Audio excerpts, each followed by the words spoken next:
Ayan mga kabosing, tara at dinalaw natin yung isda ni Madam dito sa Gawing Talavera. At sisilipin nga po natin kung pwede na po siyang harvestin lahat mga kabosing, Madam. Ayan, big shoutout po sa lahat po nung nakakapanood ng aking mga video, lalong lalo na po yung mga OFW na nanonood sa aking mga video. Big shoutout po sa inyo mga sir, ma'am. Ayan, ingat po kayo dyan sa ibang bansa at siyempre malayo po kayo sa ating ng bayan at kayo po yung ng ibang bayan. Ingat po kayo palagi, alagaan po natin ang ating mga sarili. At yan na nga po yung isda ni Madam, pinakain po natin nang makakita po natin kung pwede na po natin siyang harvestin lahat. At yan nga po, napakaganda nga po ng size mga kabosing. Bali, nakadalawang harvest na nga po tayo dyan sa isda ni Madam na yan. At yan, napakarami pa nga po ng isda ni Madam. Nakita nyo naman po sa video. Stick po yung galawan. Ayan, big shoutout po sa mga naging customer namin, lalong lalo yan sa Gawing Isabela, dyan sa Ilocos, dyan sa Pangasinan, La Union. Ayan, big shoutout po sa inyo mga bossing, mga madam, sa mga naging customer po namin, nakakuha sa amin ng mga fingerlings na good quality. Ayan, may biyahe po kami dyan sa Gawing Isabela, sa Alicia. Sa mga madadaanan po yan sa Gawing Nueva Vizcaya, PM na po kayo mga kaposing at nang masabay po namin ang inyong mga order kung sakasakali po na gusto nyo pong sumubok sa aming mga good quality fingerlings.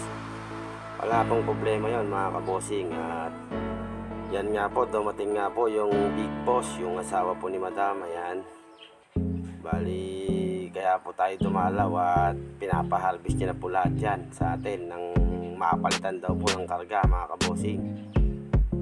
Yan, saktong sakto raw po yung pagkarga niya sa mahal na araw ang harvest ko, sakasakali raw po na maharvest na po yan lahat.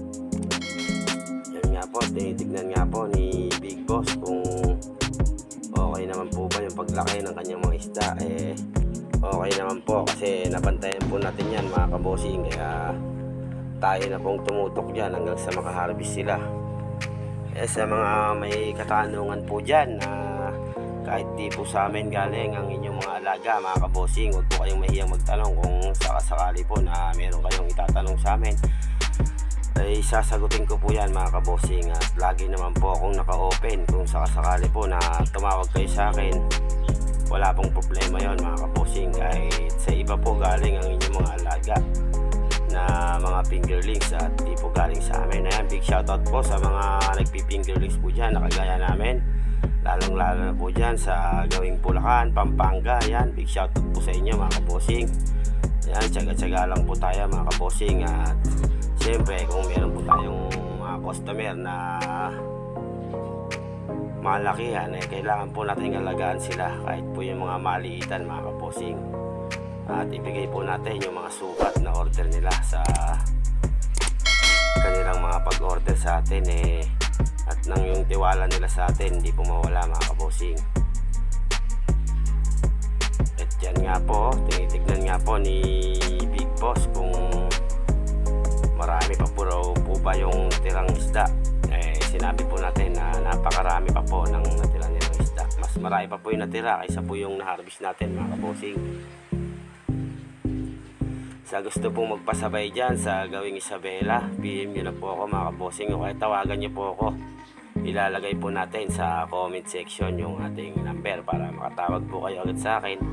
At nang masabay po namin pag nagaway po kami dyan sa Gawing Alicia Isabela. Ayan kay sir, hintayin lang natin sir yung kasabay mo sir, at nang masabay po natin siya kabosing, at nang hindi po tayo pabalik-balik kung sakasakali po. Ayan, sa mga madadaanan po namin dyan sa Gawing Nueva Vizcaya, ayan, Santiago, ayan mga kabosing, dadaan po kami dyan sa gusto pong sumubok sa aming mga good quality fingerlings. Tawagan nyo po agad ako mga kabosing, at nang masabay po namin yung mga order nyo na kahit maliitan po, wala pong problema yon mga kabosing. Basta may tawag niyo po ng maaga sa amin, dadalan po namin kayo ng mga pangalaga na alaga nyo dyan na galing po dito sa Muñoz Nueva Ecija, sa mga nakakuha po sa amin dyan. Big shoutout po sa inyo mga kabossing. Ayan, sa nais pong sumubok ng aming good quality fingerlings, aga-agahan nyo po yung pagtawag mga kabossing. At pag tumawag po kasi yung customer natin dyan sa Gawing Alicia at nakagayak na po yung pagkakargahan niya ng mga fingerlings, ura-urada po kasi tayo mga kabossing na mag-set ng biyahe dyan sa Gawing Isabela na yan. Kaya PM na po kayo at under observation pa lang naman po yung ating mga tanong sa inyo mga kabossing. At kasi napag-usapan po namin mga kabossing ng customer natin dyan sa Gawing Alicia, by last week daw po ata ng November yung plano niya na magkarga. Kaya yung sa inyo po kahit konti lang po mga kabossing, isasabay lang po natin siya. Kaya PM na po kayo mga kabossing kung gusto nyo pong mag-alaga na mga good quality na kagaya po niyan yung kay madam na yan. Halos 4 na buwan pa lang po yan mga kabossing. Nakita nyo naman kung gaano po siya kalalaki mga kabossing. At yan, may tumawag nga po sa atin na isa pa pong customer. Ayan, nagpapagawa pa nga lang po ng kanyang pag-aalagaan ng hito. Tinawagan na po tayo mga kabossing at pinasyal nga po natin, tinignan po natin yung setup niya ng kanyang concrete pan. Sa mga customer nga po pala dyan naka-concrete pan, kailangan po ang ikarga po natin dyan mga kabossing nasa 3 to 4 inches na po yan. Mas maganda nga po sana kung mas malalaki pa po doon ang ikarga natin, ng sure na mabubuhay po siya mga kabossing, hindi na po siya mamamatay o ano pa po. Kasi pag maliit po mga kabossing may posibilidad po na mamatay, lalo na po sa mga concrete na kagaya po yun. Kaya ang sasuggest po natin dyan ay ikarga niya 3 to 4 inches. Ayan, sa gusto pong order sa amin mga 3 to 4 inches, PM niyo po ako mga kabossing, lalo na po yung mga naka-concrete pan.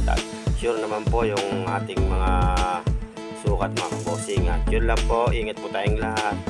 God bless mga boss.